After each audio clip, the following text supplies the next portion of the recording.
It's a fundamental question many developing countries are facing. How far will you go in cutting your forests to feed the economy? Can you have the foresight to actually protect your forests for the future of your country? I'm going to pose that question to Marcelo Furtado of Greenpeace Brazil. It sounds like such a simplistic question, but that's what it boils down to. It's an issue that Brazil is facing right now. India is facing right now. What is the thinking and the approach, and how much headway have you been able to make in that hunger for resources as the Brazilian economy chugs along?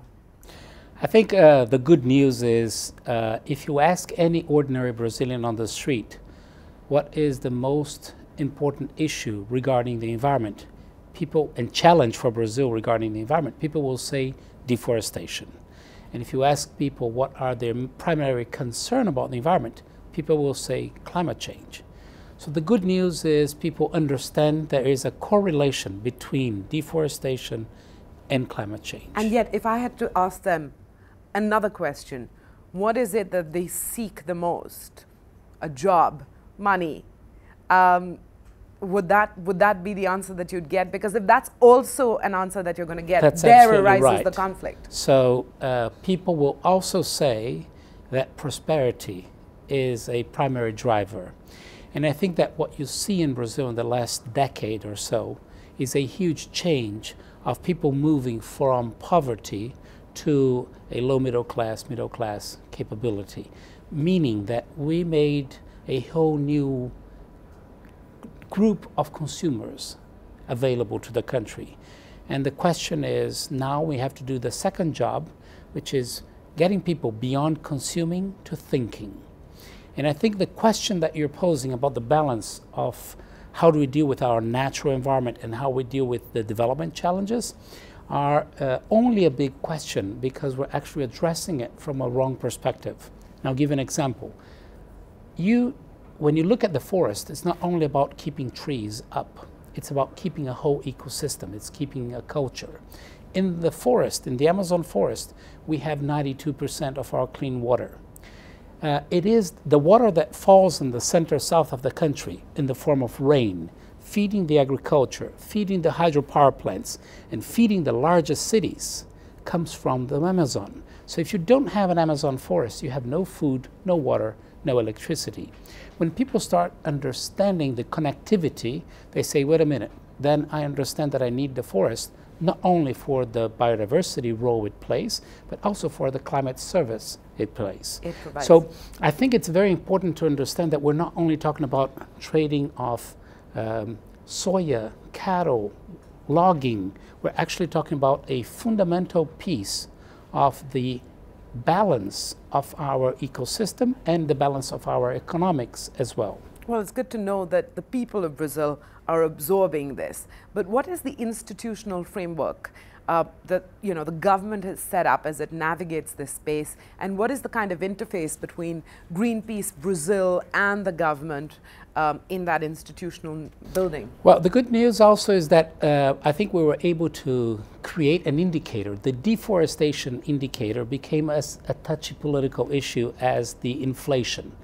So when people know that the deforestation rate is going up, it's like inflation is going up. That's bad for politics. So one indicator actually. So we did succeed to get one indicator, which is the deforestation in the minds of the people. And every politician, every candidate for government will say, in my government, we will get the deforestation rate down. Now, we need to go for the next level now, which is to talk beyond deforestation and start talking about another very important upcoming issue in Brazil, which is energy.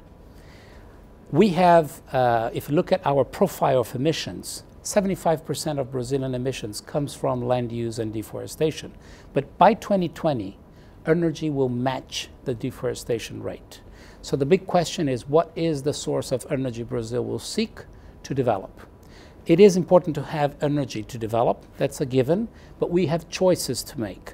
And if we diversify and decentralize our energy production, it means that we can go much more sustainable. We can go for wind, solar, small hydro, instead of big projects, coal, fossil fuels, what will drive us against the wave of sustainability. So this is the next big question. This is more subtle, more complex than something like a deforestation indicator, which really sticks and registers with people. I would say yes and no, because what people perceive at the end of the day is the air quality, is the ability to clean air, to breathe clean air. So it is possible to make the energy discussion also and with the simple discussion. And with the images from China now, I think that many in the world are sitting up and taking notice. That's right. Air quality, I think it's a huge issue, particularly if you're talking about societies that are highly urbanized.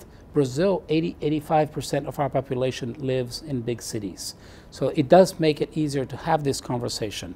But the question that you were posing before was, are people willing to deal with the fact that you're going to have to make choices in your development pathway, and that we may not be able to just reproduce a pattern that we've seen in the last century. So I think that the big problem we're having now in Brazil is also realizing that there's a part of the Brazilian society that lives with the same standard of wasteful standard of the US or Europe. And there's a big chunk of Brazil that does not. So the question is, are the rich Brazilians willing to consume less and better in order to give it the opportunity for who don't have any access to electricity or to goods to have it, which is basically, are you willing to have 1 or 2 TV sets instead of 4 TV sets in your house, so someone that had never had one could have one? And this equity issue is starting to become a discussion within the society itself. I'm sure you're posing that question to many Brazilians every day. Thank you very much for your time. You're very welcome. Thank you.